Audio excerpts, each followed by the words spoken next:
100 days of broken promises to working people. 100 days of handouts to the wealthiest people in our country. The president is going to seize this opportunity by leading the most significant tax reform legislation since 1986 and one of the biggest tax cuts in the American history. This executive order makes it clear that we will never ever tolerate substandard care for our great veterans. It's time to make America great again. Join the movement.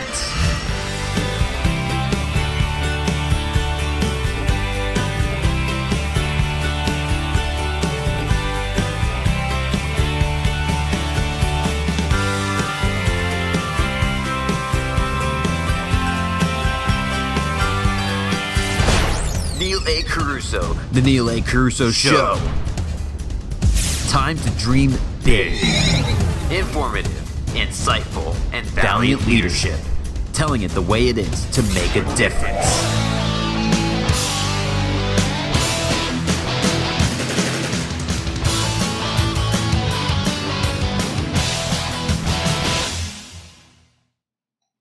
"100 days in the books." President Donald Trump is 100 days into his presidency with still 1,360 to go.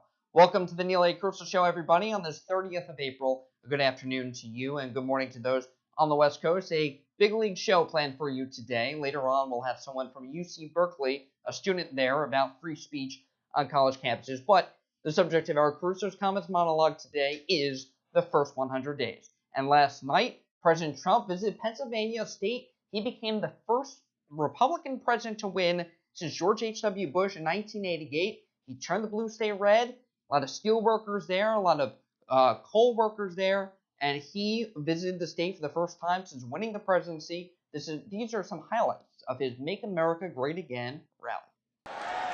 By contrast, for the last 100 days, my administration has been delivering every single day for the great citizens of our country.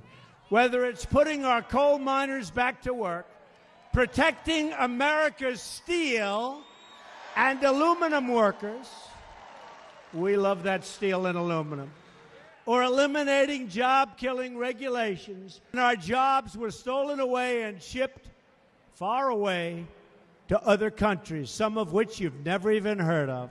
For that sign, Blacks for Trump. I love that guy. Blacks for Trump. And I want to tell you, the heads of those two companies, they didn't know what the hell happened. They said, how did this happen? They should go to bed and say their prayers. Finally been, oh, don't worry, we're going to have the wall. Don't worry about it. 73% reduction in illegal crossings on our southern border. The greatest reduction in the history of our country, and we just started. I've known him a long time. Senator Schumer's a bad leader, not a natural leader at all. He works hard to study leadership. When you have to study leadership, you got problems. We are going to keep radical Islamic terrorists the hell out of our country. Is there any place like a Trump rally, in all fairness? So here it is, the snake. It's called the snake. On her way to work one morning, down the path along the lake, a tender-hearted woman saw a poor, half-frozen snake. His pretty-colored skin had been all frosted with the dew. "Poor thing," she cried, "I'll take you in, and I'll take care of you." The border. "Take me in, O tender woman. Take me in, for heaven's sake. Take me in, O tender woman," sighed the vicious snake. She wrapped him up all cozy in a comforter of silk and laid him by her fireside with some honey and some milk. She hurried home from work that night, and as soon as she arrived, she found that pretty snake she'd taken in had been revived. Take me in, O tender woman. Take me in, for heaven's sake. Take me in, O tender woman, sighed that vicious snake. She clutched him to her bosom. You're so beautiful, she cried. But if I hadn't brought you in by now, oh heavens, you would have died. She stroked his pretty skin again and kissed him and held him tight. But instead of saying thank you, that snake gave her a vicious bite. Take me in, O tender woman. Take me in, for heaven's sake. Take me in, O tender woman, sighed the vicious snake. I have saved you, cried the woman, and you've bitten me, heavens why? You know your bite is poisonous, and now I'm going to die. Oh, shut up, silly woman, said the reptile with a grin.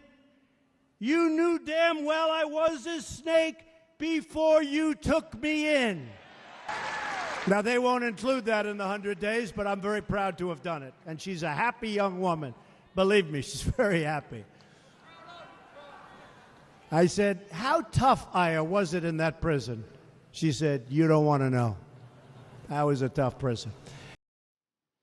Well, one piece of President Trump's successes over 100 days was bringing Aya Hijazi, an Egyptian-American aid worker that was imprisoned with her husband and some other charity workers in Egypt, and he brought them home after years of months on end that the Obama administration was trying to bring her home for falsely being jailed, and they weren't able to seal the deal. President Trump met in early April with the Egyptian president, al-Sisi, forged a good relationship, discussed defeating ISIS, and from that day that he met the Egyptian president, they worked to get Aya Hijazi home, that American aid worker, and she was at the White House earlier this month. So an incredible story there in the poem in context of illegal immigration, something he did throughout the campaign. Just a vintage classic Donald Trump last night, which pumped up his base. I know a lot, we'll talk about the media later on in the program.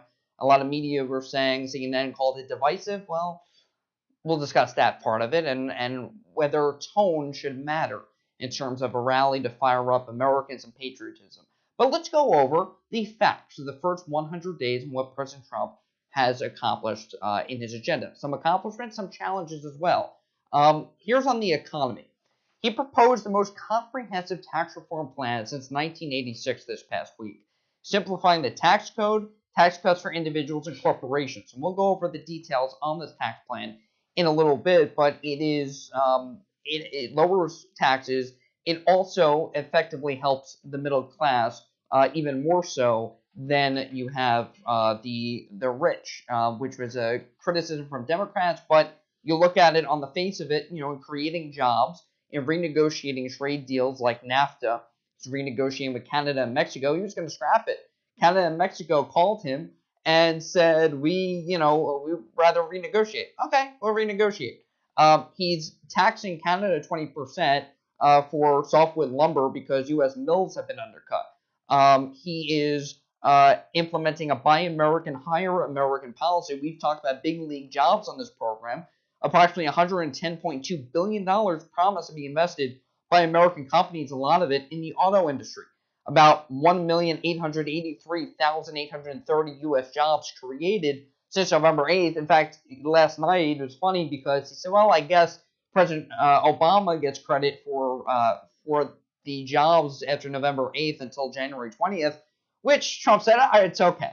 But at the same regard, you have a lot of jobs being created by U.S. companies because of the promise of the economic plan that President Trump has put forth. To go down the list, you also have energy independence initiatives with the Keystone XL pipelines and the Dakota Access Pipeline being made by American Pipe, which President Trump put a contingency on.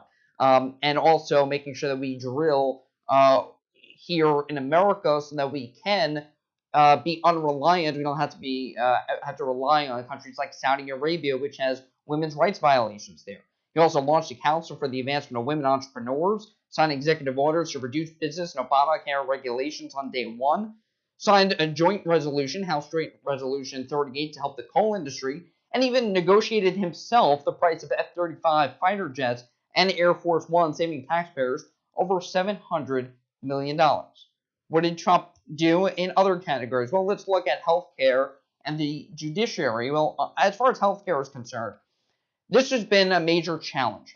The American Health Care Act was pulled from a House vote on March 24th. Up until this week, it looked like that was going to be greatly stalled. After Obamacare, we've seen, been obliterated and has hurt Americans in terms of deductibles and premiums skyrocketing. But now this week, in an effort to get some more legislation and some more accomplishments as he approached his 100th day in office yesterday, the MacArthur Amendment was proposed with more conservative provisions endorsed by the Freedom Caucus this past Wednesday. That MacArthur Amendment, as we'll discuss later on, does a tremendous job in lowering costs, even more so than the American Health Care Act, which even I was critical of. So that is an effort to undo Obamacare, a key promise of the Trump administration. So we're moving towards that, but that's been a major legislative challenge and will be a challenge moving forward because he is not getting Democratic support, that's for sure. On the judiciary, a big win for the president. He nominated and confirmed an originalist constitutionalist, Justice Neil Gorsuch, on the Supreme Court.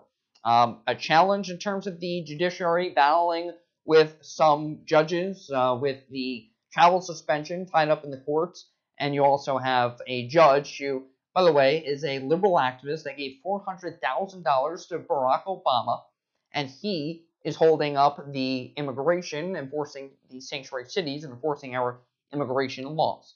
So it goes to show you with some of the challenges that President Trump is facing, not just from members in Congress and members of the opposition party, but also members of the judiciary. We go on to the next category here, national security and foreign policy. This is a biggie. Sanctions on Syria. We know that we had the missile strike launched on Syria, on the Sharat Air Base, of the chemical weapons attack. A change in foreign policy saying we will engage where our values are at stake. We will not get involved in all foreign conflicts, but when American values and when human rights violations occur, we will tackle them. The Defense Department and National Security Council has put plans into fruition to defeat ISIS and has put that forth on the Trump agenda in a big legislative battle and in trying to get rid of this radical Islamic terror. The Moab bomb, the mother of all bombs, dropped on Islamic State militants in Afghanistan, a move that was widely praised, also received some criticism, but it was dropped on radical Islamists in the area. Now ordering the UN, which has been very difficult to work with the United Nations because, remember, they just began to monitor the situation in Syria. Well, behind the eight ball, and you have North Korea, who has nuclear weapons threatening our homeland. They launched another missile strike the other day that was thwarted, was going over the Sea of Japan. Well, he has ordered the UN Security Council to assist in denuclearization of North Korea. Met with a lot of ambassadors of the UN. Ordered tougher language in the Iran nuclear deal. We found out more details about that, in fact, this week, and how the secret plan, just go on to Politico, they did a 8,000-word investigative report on the Iran nuclear deal and the covert actions that the Obama administration took to release prisoners. Asked Congress to increase the national security budget over $54 billion, met with all these foreign leaders, and working with China to deal with North Korea, as we'll talk about later on. Other orders, recommitting to law enforcement and giving them our support and saying we are going to enforce our laws, including immigration laws. You have, in terms of sanctuary cities, the policy that President Trump has put forth to end it. Well, you've had the criminal legal aliens, MS-13 gang members, drug dealers, rapists, murderers. They've all been rounded up. Not all of them, but we are making efforts towards that. Not far from where we are on Long Island, we've had 11 recent cases of MS-13 gang members and crimes committed by the MS-13 gang, which comes from El Salvador and Latin America up through the U.S.-Mexico border. So that has been a major legislative agenda in terms of immigration that President Trump announced on day one. Just want to get to this real quick. Smaller government, a big effort here to reduce the size of bureaucracy, a 5-year lobbying ban on people from the administration, and a lifetime lobbying ban for those who, on behalf of a foreign government. And then supporting our heroes. I talk about veterans a lot here on this program. Just this week, he signed a action to allow veterans, or 2 weeks ago, to allow veterans to receive private health care outside the VA, and then this past week to make sure that there is accountability at the VA and whistleblower protection for those that sound the alarm on problems that are going on in Veterans Affairs Administration that are affecting our veterans and those people who deserve all the accolades and all the praise for what they've done to support our country, to protect our freedom and our values. So that's the first 100 days. Those are all of the actions, a lot of them, that President Trump has gone through. Many accomplishments. There are also some challenges that President Trump is facing. You can't say any failure yet, really. We're just 100 days in. It's a pretty low bar when you have over 1,300 left to go. But when we come back, we will take Skype calls, and then later on, a student member from UC Berkeley, the Cal Dems, will join me for hopefully a wholesome debate. That's on the Neil A. Carousso Show on this Sunday.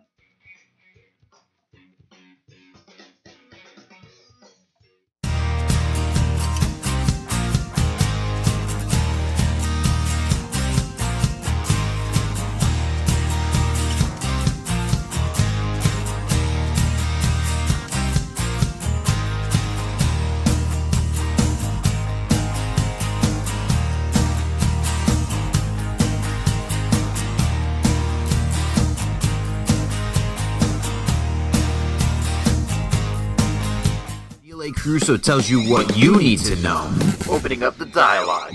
Straightforward talk that drives the political establishment crazy. If you like your doctor, you will be able to keep your doctor. Period. What, like with a cloth or something? I don't know how it works digitally at all. He's got the knack for it. The knack for America. Subscribe to the Neil A. Carousso Show podcast on iTunes and log on to neilacarousso.com. We're going to win so much, you may even get tired of winning. And you'll say, please, please, it's too much winning.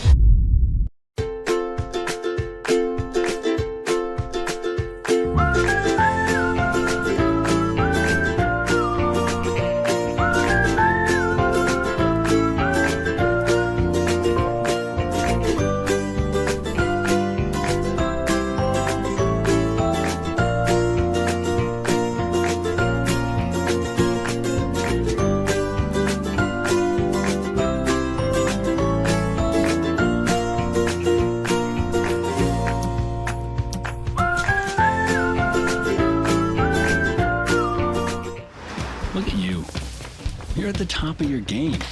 At work or at play, you're unstoppable. Nothing can throw you off track. Oh, hey, she's cute. Nice going, man. Things are going great for you. You've earned a night out. Good drinks, good friends. Yeah, we can go ahead and call this a good night. Wait, is that your car? Uh-oh. Not smart.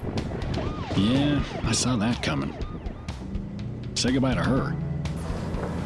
Ouch, that'll hurt your bank account. You're looking at around 10 grand in fines, legal fees, and increased insurance rates. I hope you like eating frozen dinners. Alone. Let's try this again. Smart move. Because buzz driving is drunk driving.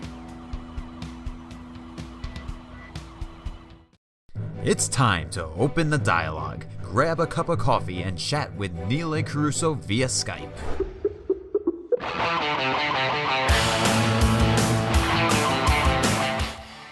Well, after 100 days, you can certainly say that the president moved at very swift pace, faster than any other president that we've seen, and has dealt with more scrutiny than any other president. We'll talk about that as well. But we do have a Skype caller, so let's go to the Skype.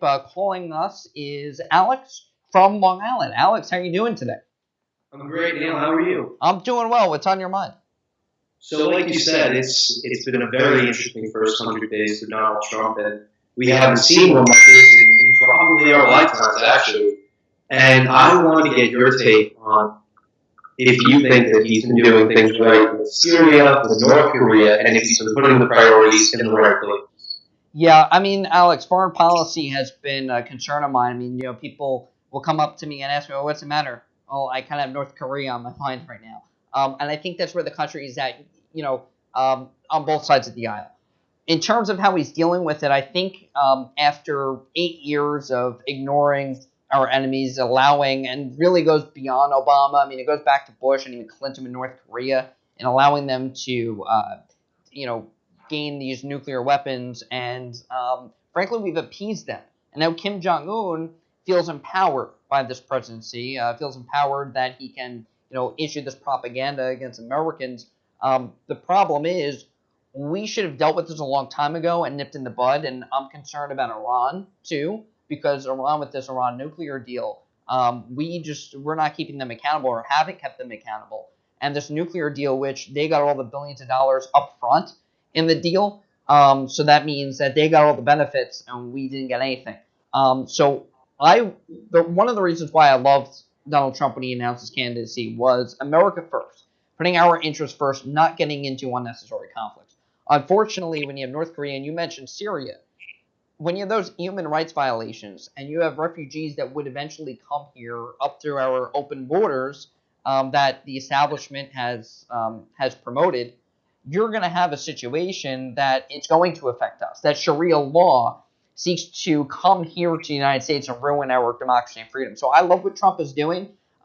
He's got to be tough.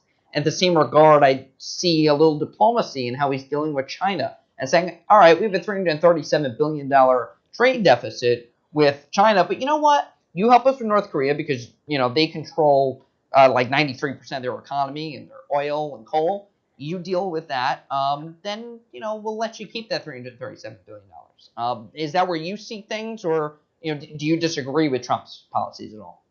I think he's doing the right thing right now. I really do.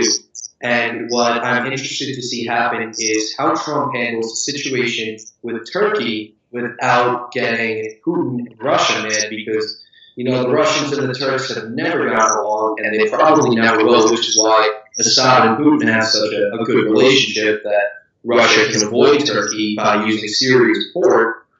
And I think that Trump really needs to be careful, because there are a lot of eggshells on the road ahead. I agree, and you look at Russia and Vladimir Putin, and he's been supporting Assad and really covering up for him with this last strike. So I agree with you there. In terms of walking on thin ice, I mean, listen, the past 8 years we have ignored our allies, and that goes to Israel too. And now it seems like President Trump has actually been friends with Benjamin Netanyahu going back decades. So the fact that they already have a sustained relationship to protect the Israelis, and they're the only democracy in the Middle East, that's a big ally of ours as well, to make sure that we do right by them. And then, in terms of Turkey, just this past week, we put troops on the Turkish border, so with Syria. So we'll see what happens there. But it's pretty scary when you look at all this, and I think people are really just paying attention to it for the first time. I just hope that President Trump is able to, it's tough with tone, and I think people get wrapped up in tone. I just hope that he's able to balance diplomacy with, proper strategy. I think he's done it so far, but it's tricky. I mean, listen, when you have all these weapons at your arsenal, literally, and the threats that are coming in, you can only imagine what he's dealing with, and that's why I think people have to support him more than ever. I agree, and to go off that, with anybody who understands foreign policy since the 1980s will acknowledge that arming the rebels usually does not work in the U.S.'s advantage. It will work for a short period of time, but then when you give them guns, they end up pointing them at us. And that's something that the United States needs to be very careful about, or they're going to continue to have conflicts in the Middle East. Well, of course, and if you arm the rebels, and they could turn against you, or also if you say, all right, let's kick Assad out of power, well then, who's going to take over? Remember, ISIS is based in Syria, so it's very tricky. You can't just kick a foreign leader out of power. It's the same way, even though a lot of generals have said, okay, covertly assassinate Kim Jong-un, or have China do it, it's against our morals. But in a way, if you were to do that, okay, what's going to come up there, though? Isn't it only going to get worse? And we've seen things get worse, which is why President Trump said we're not going to engage in all these conflicts. But Alex, I'm out of time this segment, but thank you so much for calling in. I appriciate it. Anytime, Neil. Thank you. Be well, Alex. So, I mean, listen, those are the challenges that we have. Foreign policy is a major concern of mine, a major concern of Americans, and that's why I said last week, you have to just support the president at this point, because if you don't, we're not unified as a nation, and you have a country like North Korea that is unified in terms of their efforts to destroy us and our freedom, and radical Islamists for that matter. Now let's get to the quote of the day, and the quote of the day comes from our commander-in-chief, and the president, Donald Trump, once said this: "People are constantly telling me and telling you to reduce our expectations. Those people are fools." Never reduce your expectations. Always stay strong and ahead of the game, right? And I think that was a big campaign message of President Trump, and I think that a rally like yesterday certainly inspired a lot of his supporters. You heard Pence even come out, the vice president last night, and say that this guy works so hard, and it inspires him. And we just have to maintain a high level of expectation. That goes really with anything in life. You should never settle. When we come back, a member from Cal Dems, UC Berkeley Democrats, a liberal, will join us. We'll find out if he's a snowflake or not, but we hopefully will have a productive debate when it comes to Trump's first 100 days and on other issues, namely free speech on college campuses. Is that a thing? Does that exist anymore? That's next when we return on the Neil A. Carousso Show.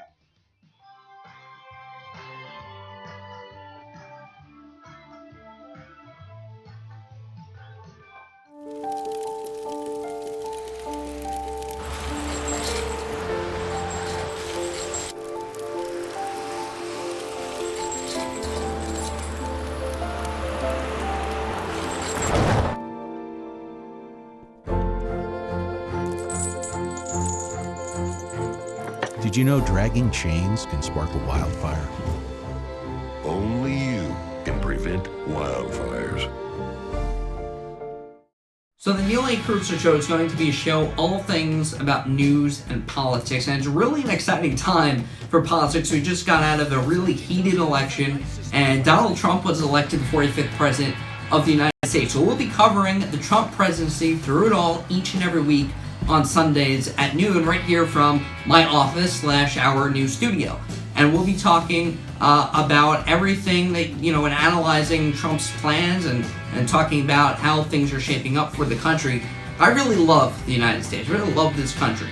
And I want to make sure that we truly do make America great, because if Donald Trump succeeds, then the whole country succeeds, which Obama said, and we need to come together as a country, and hopefully this show can make some sort of impact, and we really want to make a difference here. My goal for this show is also to create dialogue, because too often people hide behind a computer or cell phone and they really don't connect with people. They only talk to people they agree with, and if you're a conservative, you're considered a racist, that ends the conversation. Believe me, I've been there. So what I want to do here going forward is to create dialogue and to have a conversation. So people are going to be able to call in, want to have a wholesome conversation and really create dialogue that could make some sort of difference in the community. And I think if we just talk together, and if we just have conversations about things without making accusations that are nonsense, we could really do some good in the United States. So that's what my goal for the Neil A. Carousso Show is. And I hope you tune in on Sundays. Hey Gabby, how you doing? How's the play date and sleepover? Dad, it was great. Awesome. Okay, I'm on my way. Hey guys, what are you doing? We're going swimming! We're going biking! Yeah! I'll see you in a little bit, guys. I love you. Hi, babe. How was school today? Hi, Dad. It was great. Okay, honey. I'll be home soon. Remember, you're never too far away from your kids to be a dad. Reach out and take a second to check in, because sometimes the smallest moments can have the biggest impact on a child's life. Everywhere that we go, he makes people laugh and makes people smile, and I feel like I have that quality. He's the one who always takes me fishing. Neil A. Carousso is on the air. He's like a fine wine. Every day goes by, I get to appreciate his genius more and more. It's the Neil A. Carousso Show podcast on iTunes and neilacarousso.com. Are you looking to reach more customers in an efficient and inspiring way? Looking to take your business to the next level? NextCore Media is your one-stop digital and internet solution. We help you create your website, optimize for search engines and social media, and even produce original content for your business with our outstanding production team. The best part is, we manage all of it for you, so you don't have to worry about one thing. Start making your modern business solutions today. Visit nextcoremedia.com and get started.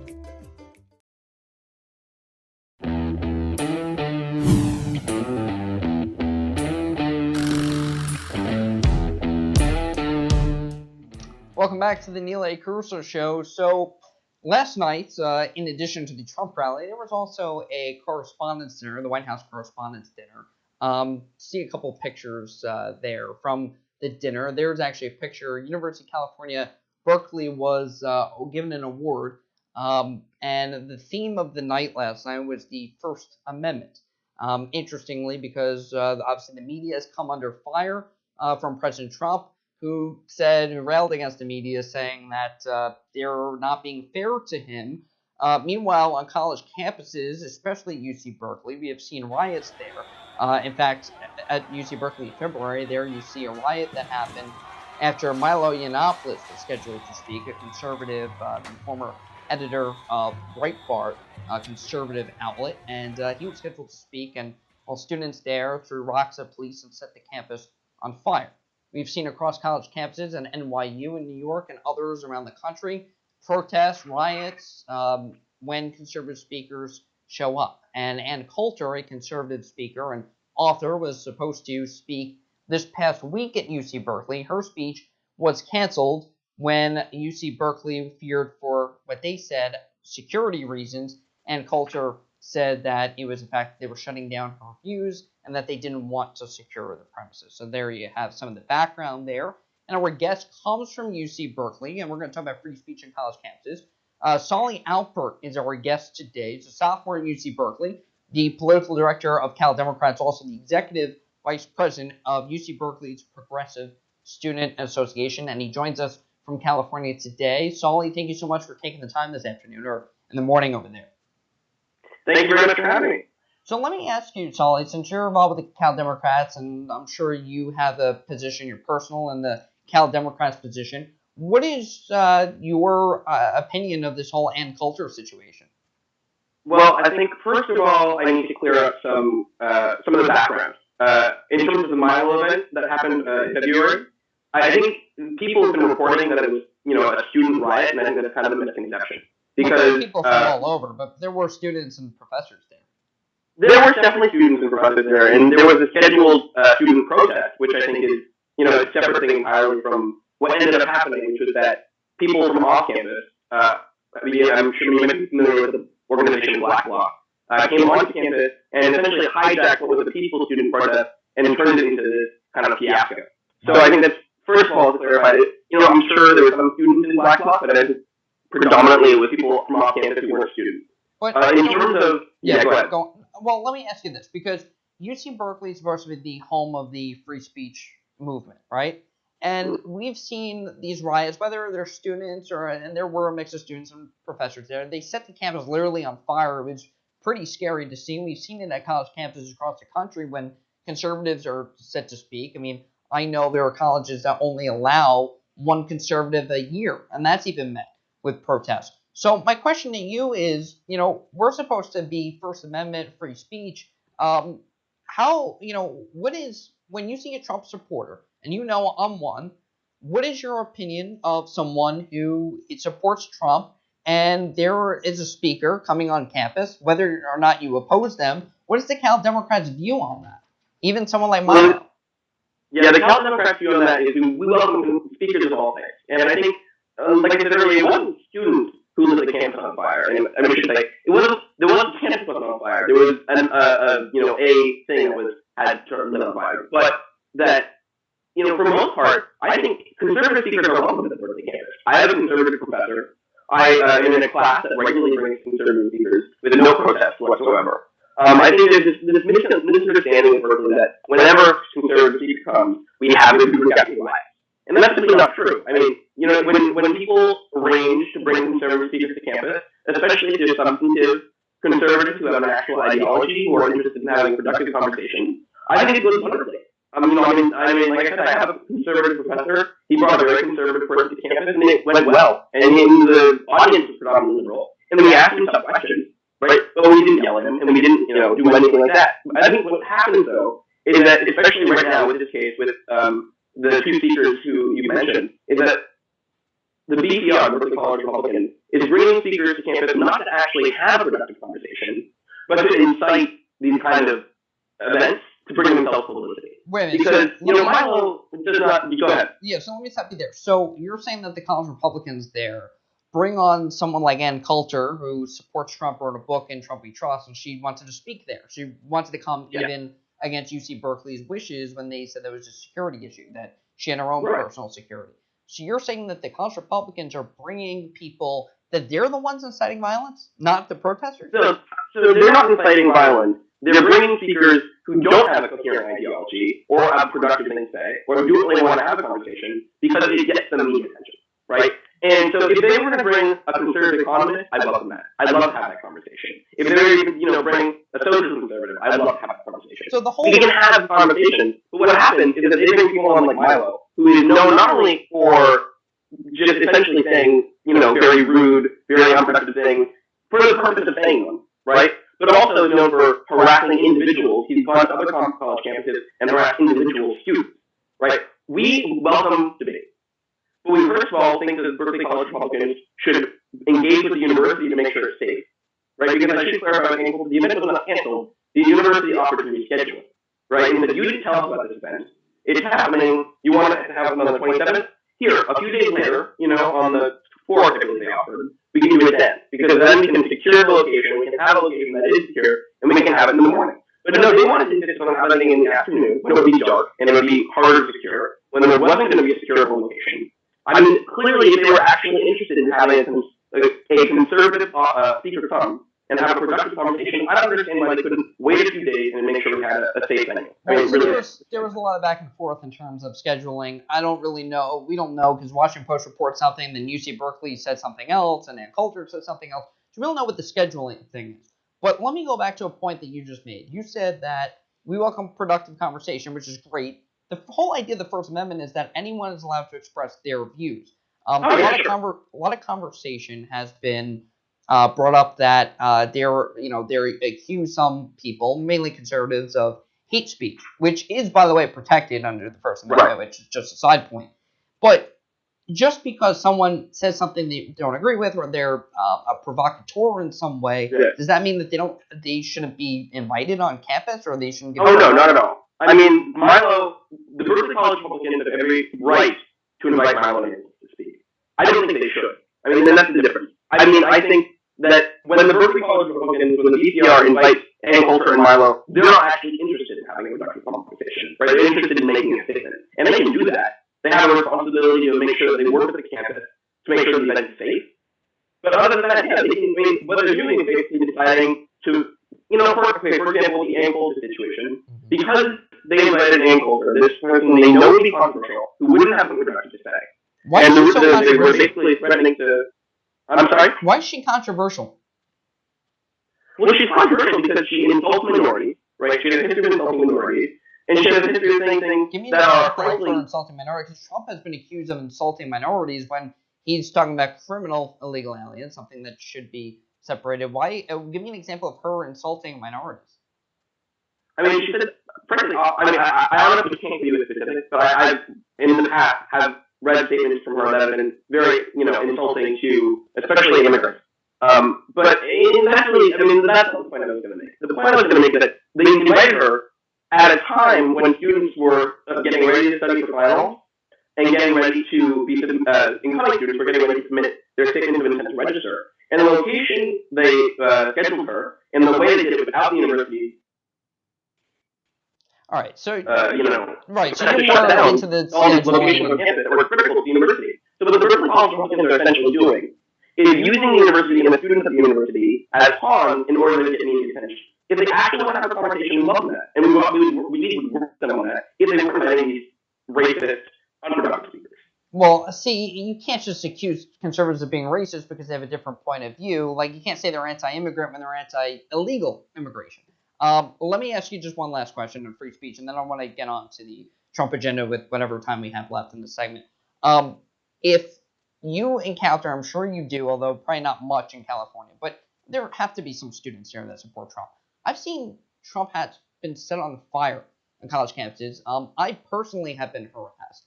I know people who have been harassed on college campuses just because they support Trump or see things differently, whether it be Trump or just being a Republican. What is the atmosphere like on a college campus for you? Why are people who support Trump so controversial in your eyes, or why is it that there are these activities that occur where they may be minding their own business and they're harassed by liberal activists? Sure. Well, first of all, I would say I condemn violence of any kind, right? I mean, I think it's unacceptable for people to be attacked because of their political opinions. And beyond that, the reason I say that I think, first of all, that stuff doesn't happen frequently. I mean, I think, it certainly when it does happen, it makes news, but it doesn't happen that frequently. It's never happened to Berkeley. No one's ever had their hat set on fire. Certainly there have been incidents, but there's nothing been that extreme. But what I would say is I think what happened is that... I'm sorry? Do you have friends who are conservative, or have you lost friends because of politics? I'm friends with, actually, when I was with the UC Berkeley Students for Berkeley, we tabled across from the Cal Libertarians, so I happened to make some friends that way. I'm friends with, I'm friends with local conservatives. I have conservatives in my family. I mean, I think, I would draw the distinction. I think if you're conservative on UC Berkeley, you can air your views in class and you'll get pushback. But I think people will not, people won't ostracize you. But there's a difference between conservatism and this new kind of alt-right brand of racism and xenophobia that we're seeing. And I think, if you go to Berkeley, and unfortunately there are quite a few people who have, have kind of taken over the Berkeley College Republicans who have this brand of kind of alt-right white nationalism. I think I'd love to get on to the agenda. Maybe I'll have you on again because I don't have much time left. So I do want to get on to policy with you on another time, or maybe we'll go a little long here. Let me ask you, though, what classifies someone as xenophobic in your eyes, or someone who is white nationalist? Because these terms get thrown around. I mean, frankly, a lot of people I know, and me personally, have been called these names for no base at all. What is that in your eyes? Well, it's hard to know. Right? I mean, obviously, it's not a short line degradation, and but certainly, there have been reports that some individuals, especially one individual, has been associated with Identity Europa, which is a far-right white nationalist organization. He's in fact shaking hands with the leader. I think there was a photo of that was published recently. One of the members of ER. There are statements you can read on their social media, which would indicate this, and statements generally made. But you're right, it's hard to know, and I think that's why you shouldn't attack people, because it's hard to know what their ideology is without talking to them. But what the distinction I'm drawing is that I think I know economic conservatives and traditional conservatives generally, who voice their minds in class, and they're people disagree with them, but they can do that and they can have friends. And I think there's a misconception that Berkeley is this place where if you don't subscribe to this rigid ideology, you're going to be ostracized. I have had teachers from, ranging from socialist to liberal to moderate to conservative, right? I'm in a class right now where we have a conservative professor, he brings in conservative speakers, and the vast majority of people in the audience are liberal. And that happens at Berkeley because we have professors and students of all different social groups and all different economics. That's good. And Solly, unfortunately we're out of time. Let's have you on again sometime to talk about policy and have a policy debate. I appreciate you taking the time to talk about the First Amendment. And I hope that at UC Berkeley and really colleges across the nation can have this political discourse that we had today. So, Solly Alpert, Cal Dems, thank you so much for coming on. Thank you for having me. How's it going? There's Solly at UC Berkeley. And when we come back, we're going to talk more about the Trump agenda. In fact, the media and Trump is up next. Fake news and coverage of Donald Trump, I issue a challenge for the media. That's up next on the Neil A. Carousso Show.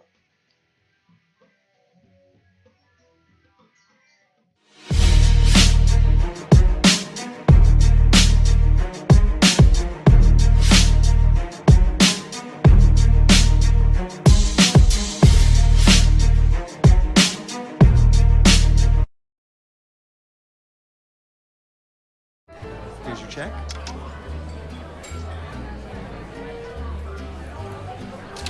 Oh, you got it. You know, since I got rid of my car, I really enjoy walking. Okay. God, no. Getting pulled over for buzz driving could cost you around $10,000 in fines, legal fees, and increased insurance rates. Oh, you're home early. You live with your mom? That'll set your game back a few years. Buzzed, busted, and broke. Because buzz driving is drunk driving. It's a rhetoric. Things get lost in the rhetoric every day. And people are not getting quality health care. Millennials here tell me that they're concerned with climate change. And his motto is simple. Be the best you. You always had that in the back of your mind for who's going to be the next one to be called up. You should be voting based on the issues. The issues that I care about, that Trump cares about, that America cares about, are not necessarily the most glamorous. An all-American soccer star prepares for her pro career.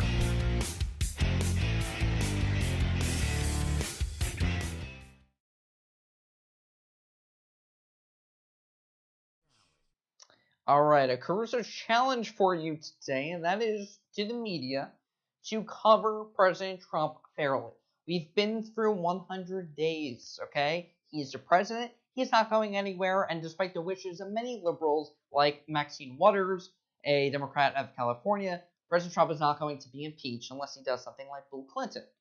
So let's just play what President Trump had to say about the media. He came out firing against the political news media who were at the White House Correspondents' Dinner last night in Washington, but he was with the people in Pennsylvania, and this is what he had to say about the media.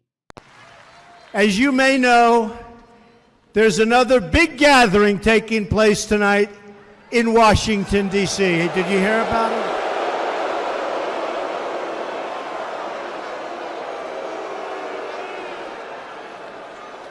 A large group of Hollywood actors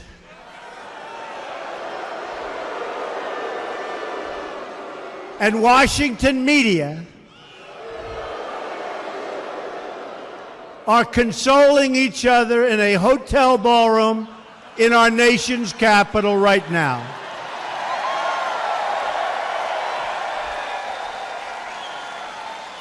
They are gathered together for the White House Correspondents' Dinner without the president.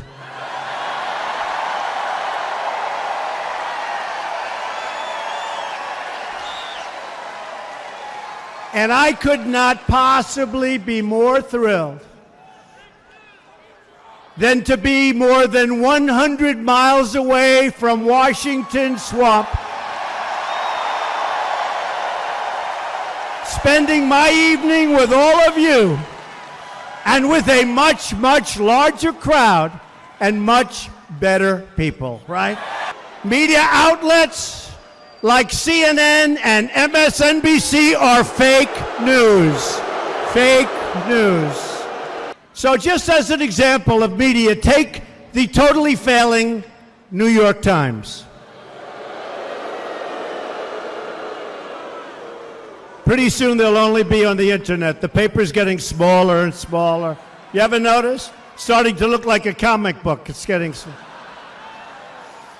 If the media's job is to be honest and tell the truth, then I think we would all agree the media deserves a very, very big, fat failing grade.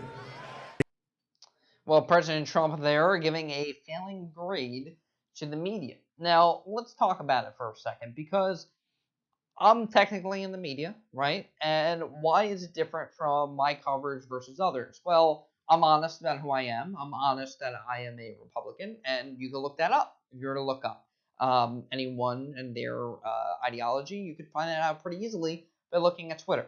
And a large majority of journalists that you go on their Twitter, especially those that cover the president, they're pretty negative in their tweets.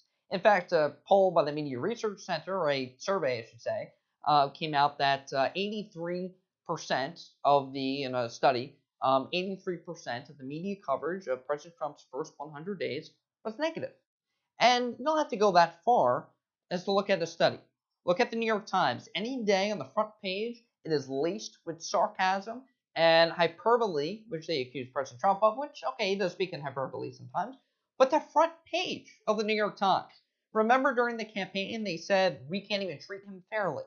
Then they apologized when he won, and still it is very negative and not fair.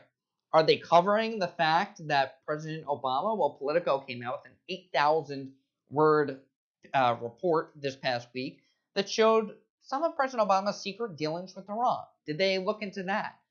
Okay, and that we released terrorists back onto the battlefield.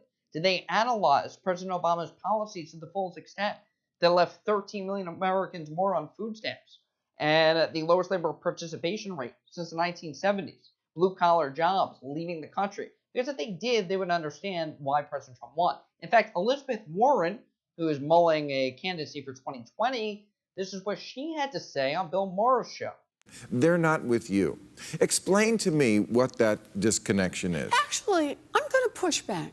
I disagree with you. When you talk... Well, his fans are not with you. Hold on. Come on. When we they don't like you, Pocahontas.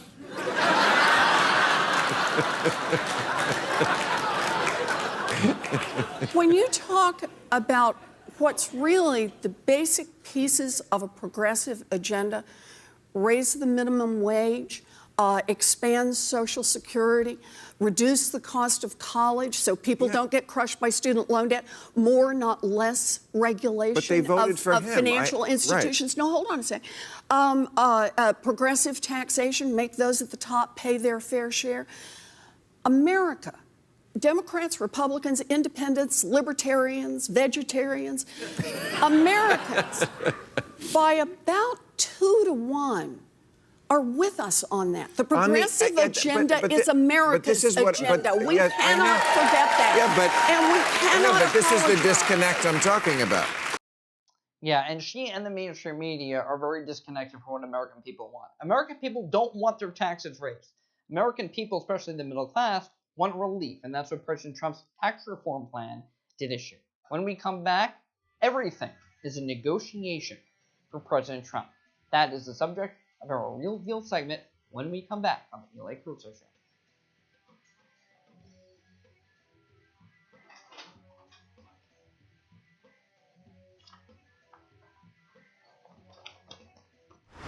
Look at you.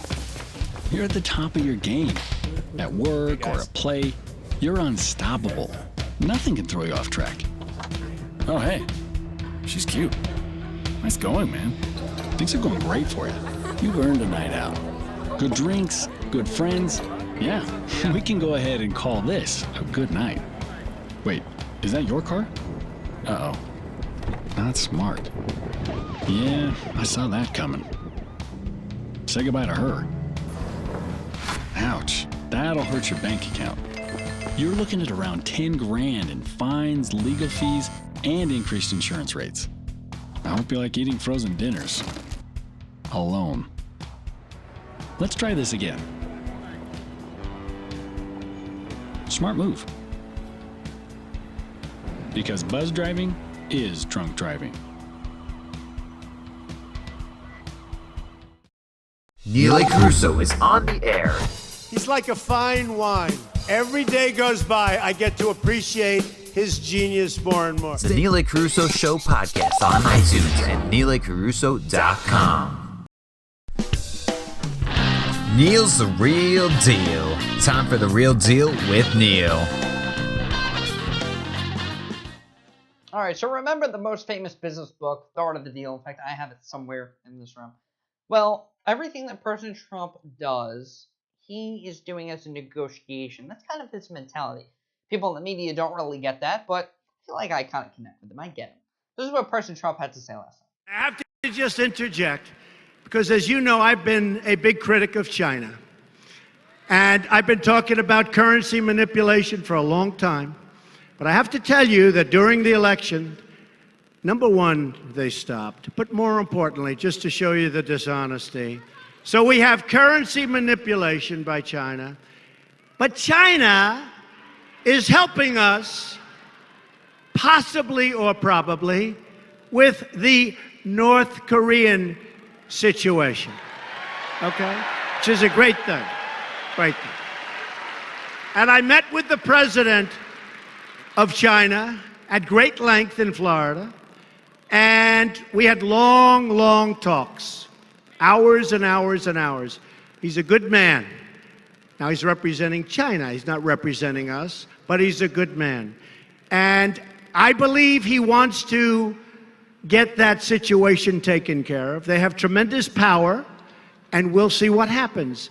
But the media said Donald Trump refuses to name China a currency manipulator. Now think of this, right? Now we have to have a little flexibility. So I meet with the president of China, and I say, could you help us out with North Korea? You know, you give them 93% of their different materials that they need and their food, and you have a lot of power. We have a great relationship. And then the media said, why didn't he call Donald Trump? And why didn't Donald Trump at a meeting say, you're a currency manipulator? So here's the story. Listen, Mr. President, will you help us out with North Korea? But by the way, you're manipulating your currency. It doesn't work, right? So instead of, you understand. So instead of saying that, let's see what happens. I honestly believe that he's trying very hard. Not an easy situation for China, believe me. Not an easy situation. But we have somebody there who's causing a lot of trouble for the world. We have China who is really trying to help us. You've seen they've sent back vast amounts of coal coming out of North Korea. So let's see what happens. And I think it's not exactly the right time to call China a currency manipulator right now. Do we agree with that? I think that makes sense. Why would you go out and ruin a relationship that no one saw would come? Everyone was, oh, look at Putin and Trump, and, well, their relationship isn't all too well, especially after the strike on Syria, and it's a relationship with China in order to keep North Korea at bay.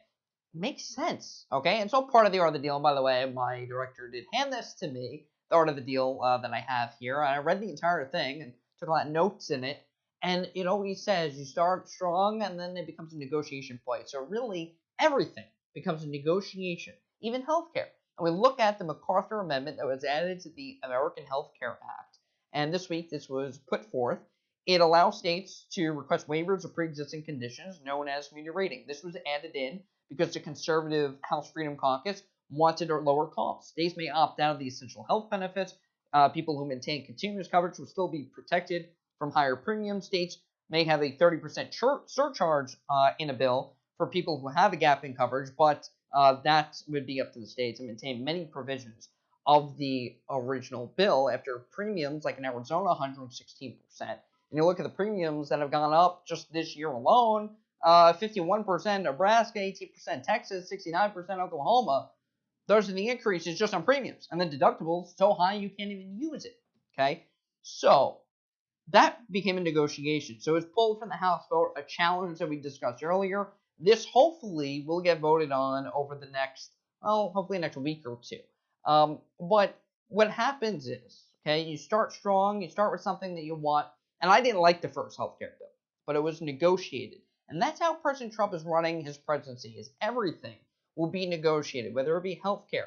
You saw the tax reform, and maybe we could put that quick up on the screen, if that's possible. This is the tax plan that came in this week, and the corporate tax rate, that may be negotiable. You have the standard deductions, which would double, and cutting deductions from the rich that would use them. So all of this is negotiable, and that's how President Trump is running his presidency like a business, like we expected him to run it. So we do not have a show next week, but we'll be back in a couple of weeks, and hopefully we have some new items to talk about. You know there will be. We'll be on the podcast tomorrow. You can subscribe to that on iTunes and visit neelacarousso.com. 100 days in the books, 1,360 to go. We'll see you in a couple weeks. Until then, take care of yourselves. God bless you, and God bless America.